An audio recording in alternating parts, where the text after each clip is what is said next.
suke nunawa tarbiyya daga gidan Muhammadu Rasulullahi. So alhamdulillah wannan bayanin naka ya sake fitowa da yadda wasu misali a kimiyyance wasu ke ganin cewa babu wata alaka tsakanin abin da ya shafi mutane wato da aljanu, sannan suna ganin cewa duk wata cuta ba za a danganta ta da aljani ba sai dai a danganta ta da wata larura.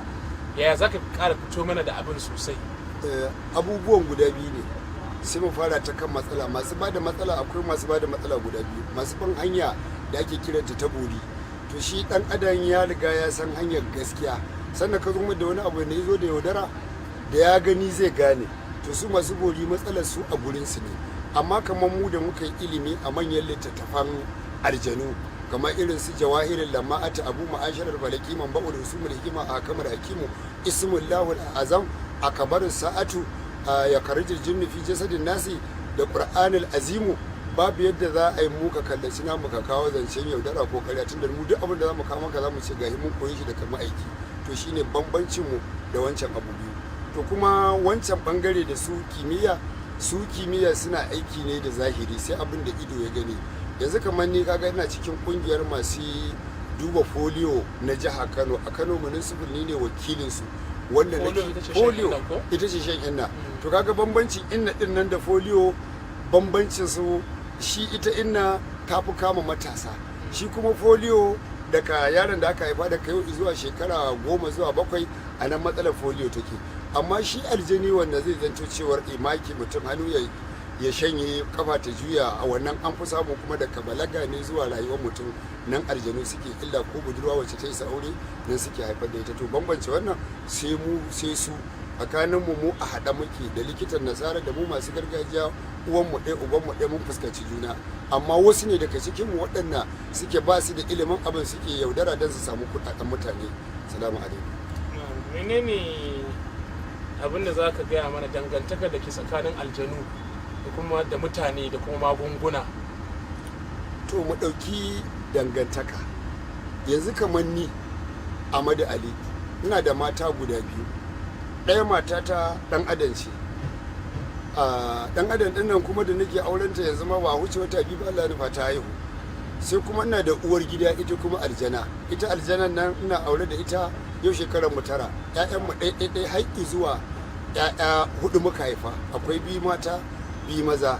To kaga kamar ni yanzu ni aljani na fi jin tsoron kofin shayi zafinsa akan aljani. Na zama jikina da tsoka ni da aljani, uwanmu ɗaya ubanmu ɗaya. Dakta, kafin ka ci gaba, to a cikin magana ka sosai idan na fahimta yadda ɗan adam yake yin aure, ka ce ka ga mace haka tana tafiya, ka nemi sani ga danginta da ahali a yi magana a aura maka. Na fahimta. Mutum dai da na sani kamar ni. Na gane dai. To yanzu sai na ji kayi wata magana cewa kuma akwai aljana wadda muke ji. Wato wadda a magana ta gaske shine kamar mutanen boye. Yawwa da cewa kana ma auren wata. Ƙwarai da gaske. To ya aka abin ya faru haka? To abin da ya faru, ni dai na taso na bada magani a gidanmu. To kuma gidan namu aikin maganin na harkar aljanu ne. To akwai wata aljana wacce ta ɗauke ni ta kai ni garin su a Baharal Aswar sunan garin. Shi kuma Baharal Aswar nan ne inda aka halakar da Fir'auna. Nan ne cibiyar aljanu. Ta kai ni gurin sarkin aljanu Suleiman. Ya ce da ni an ce kana da ilimi na bangaren taurari. Na ce ya ce kawo mun hukuncen taurari na kawo masa. Sai ce to sakamakon ka ina da ɗaya mai suna Ummu Sibiyan, zan ɗauke ka in haɗa ka da ita in ƙaura maka ita. Na ce to ni a matsayina na ɗan adam na auri aljana? Sai ce a ai Allah ne ya hore maka ita, abinda muka ɗora ka akai za ka bi ta. To sai na ce to mu muna da sadaki, muna da kayan aure da abinsa. Sai ce a su nasu umarni ne, in suka ce je kiki zauna da wance shine za a yi. A nan birnin Bahar al-Aswad a Misir a nan aka ɗaura wannan aljana, ɗaurar aurenta. Yanzu kuma da na zo na ƙara da ta ɗan adam, sai ta zo muka zauna da ita. Ta ce ita tana da kwana ranar Lahadi da Asabar, ita kuma ta ɗan adam kwanakinta tana da shi ranar Litinin da Talata da Laraba da Alhamis. Yanzu yau da gobe kwanan ɗan adam ɗin ne, ran Juma'a kuma ya zama angon aljana. To wannan shine inda bambance yake, kuma shine da zaman mu muke zauna da lafiya. Sai dai bangaren abincinsu kuma ba iri ɗaya bane. To kafin mu zo bangaren abincinsu, Allah ya kara daraja. Yaya abin, ni na shiga cikin wani al'ajabi da mamaki ina saurari yadda har ka isa ga wannan birni na aljanu kuma har ka iya cin jarabawarsu har su ga ya dace masu baka a matsayin ta goma shi na wani ilimi da ka je musu da shi to ka yi maganan cewa sun gaya ma ka'idojinsu kuma an baka aure to kai kadai ka karbo auren nan kuma da ka zo mutane sun sani kuma ya aka yi wurin sadakin ita wannan aljana kuma yaya sunanta shi har abada mutum yana da malamansa malamin da ne karatu a wajensa a misira tun da baharar aswad ina a misira ne na je na sanar da shi gashi ana suna zan aure aljana sai ya ce to kaya ma ka ga aljanar sai na ce ai yanzu da can da ake kana bukata ma sun ce kai waliyi na kuma ni ba ni da waliyi a misira da ya wuce ka shine na dauke shi na kai shi ya je ya gansu to kuma ije aka yi wannan abu aka ce kuma a nan Kano ma akwai ma'aibina mai suna Ali Kofar Lokon Makera shi ma na dauke shi muka je saboda ni a yanzu zancen da ake duk girman duniya ina bukata zan je to akwai karatun da ta bani in na karanta za ta zo ina hau doron bayan ta za ta ce rufe idan ka za ta kai ni dan ina zuwa kamar irin su katangar ya juji wa majuji can a bangaren kasar Sin ina zuwa Turabadu da Angul Saudiya ko kamar ungoyin Saudiya din nan tana sauke na a Masfala a Tafa'an a Rasaifu a Funkari a Harta Yaman a Hirkar Kaji a Kakiya a Hindawe a Shahar Sittin a Halga a dukkanin su a Madina muna zama Darul Tauhid muna zama Baqiya muna zama wannan masallacin da ake cewa Mustajaba to duk muna zuwa da ita ni ban taba zuwa da wata hanya ba aljanu ne duk suka kai wannan gudane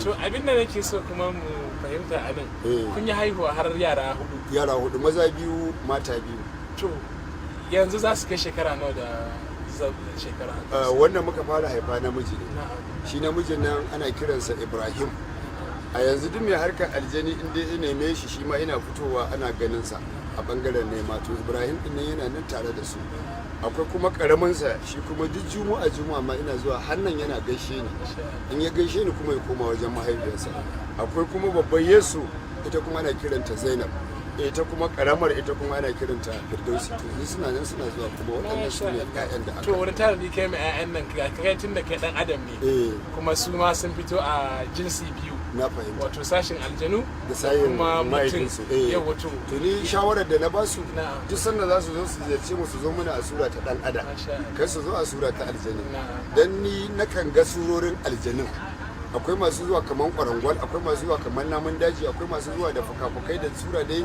wacce take in Allah ba ya taimake kana da dafa'i ba za ka iya gani ba to shi nasa ba nake cewa su zuwa a siffar mutane suke zuwa to kuma kun haihu da ita yar uwa mutum sosai kuwa kuma sun san juna da tsakanin yan uwan wayannan da ga dakin wannan ranar da suke dan haihuwa ma ita ta gayyato aljanu aka zo kai hudun suna da su yan uwa duk ba sani ba yan uwa ba sani dai kwarai da gaske to alhamdulillah to san da kokari lalle da aka haifa ma wannan na mutum din sunansa Abdul Wahab madalla Allah ya saka to game da magunguna fa yaya kuke samun tunani na ku shafar aljanu wani irin taimako kake samu daga yan uwa misali cewa masu magani da kuma wani abin da za a ce aljanu sun shafi mutum gajiya za ku maganta wannan to su yan uwanmu masu maganin gargajiya da yake shi maganin gargajiya a nan jihar Kano ya kasu kaso uku akwai masu furatikar ga maganin gargajiya kamar yadda gashi duk mai gani yana ganin su a zahiri akwai kuma masu islamic medicine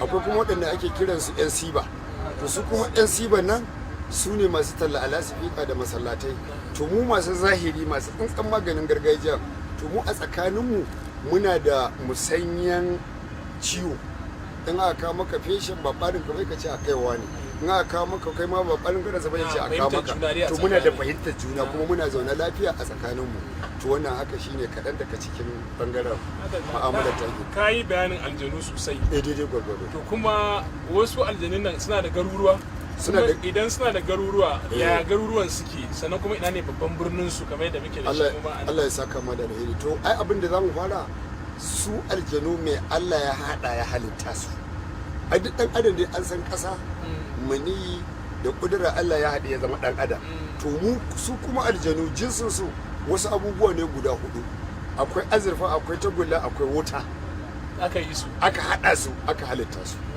dan da ake cewa wai an yi ruqiya an kona aljani to wannan mutum kaɗan ne da saninsa da aljani amma shi aljani baya kona kwata-kwata kuma aljani baya mutuwa. kwata-kwata Addu'ar karfinta saboda girmama alkur'ani zai sa ya bar gurin, amma ba wai ya kone ba, baya kone. Aljani baya kone. to ya garuruwan aljanna suke Yawa to garin aljanu dai yanzu mu zauna kaman a nan Kano. Akwai aljanu da garinsu a Abbatuwa, wannan tamu babban mayanka. gari sosai Gari sosai da kasuwa da komai suna zama suna zuwa don ne mashayar jininsu. to fa Duk dabbar da za a yanka kafin ma ta zama ƙasa jininsu za su sha. To banda wannan bangare kuma akwai garinsu a cikin kasuwar Kurmi, tsohuwar mayanka ita ma a nan. Banda wannan akwai garinsu a nan Tamburawa, inda ake gidan ruwan nan da ake, to in kai kudu da shi akwai wata kamfa dutse ne, to nan gurin a nan matattara aljanu ce. To daga nan ba inda zaka samun gari sai ka je Sokoto, akwai gari ana ce da shi Wurno, to a jikin Wurnon nan akwai gari Kwankwan Bilo, duwatsu ne, to nan Kwankwan Bilo nan ce matattararsa ta Najeriya. To daga nan kuma sai birnin Misira, gabar da Misira, Baharan Aswar, bakin ruwan nan, to nan ce cibiyarsu ta ƙasa gaba ɗaya. To ni dai a bangaren inda suka kakkai ni na zauna da su, ne mu'amala da su irin in koyar da ƙananan su, ni kuma manyan su koyar da ni, waɗannan gurare su na sani, kuma bai kamata dan neman suna in kira gurin da ban sani ba. gaskiya Yawa to wannan shine kaɗan daga cikin garuruwan su. na'am To sai kuma kasa-kasan su baka tambaye ni ba. to ya kasa-kasan aljanna yake Aljanu Allah da ya halitta su a cikin Alkur'ani yayi labarin su daban-daban har guda hudu. Akwai jinnin rohan, aljanin rohani. Akwai kuma jinnin nasibina, yawa aljani wanda yake musulmi shi ba rohani ba. Akwai kuma jinnin shayaɗi ne, wanda yake shi aljani ne shayaɗi ne. Akwai kuma jinnin mari, kamar a Qur'ani akwai inda Qur'ani ke cewa wa hifzan min kulli shaytanin marij, kaga marij kenan, su ne masu guraren bola da wane ne da wane ne. Akwai kuma bangaren shayaɗi ne, su kuma gurin saban Allah nan ne inda suke. Akwai kuma su waɗannan nasibina, su kuma su ne musulman aljanu waɗanna ba kafirai ba ne. To sai kuma waɗanda suke malaman aljanu, su kuma su ne ake kiransu aljanu rohanai, saboda su malamai sukan ɗauka wai rohani wata baiwa ce Allah ya tsakanin mala'ika da aljani. A'a, daga cikin aljanu rohanai suke. Ana nufin fitaccen malami na aljani mai ilimi, to shine rohani. Kamar mu a ce shakwa ne to shine magana shehunansu, to su ne wannan bangare. To shine da wai kayi magana ka ce a cikin gidan mutane ma aljanu suna shiga. Duk gidan da ake kiran kalmar la ilaha illallah, ake azumi, ake sallah, rukunan musulunci nan guda biyar inda ana yi, to akwai gurin zaman aljanu guda 7.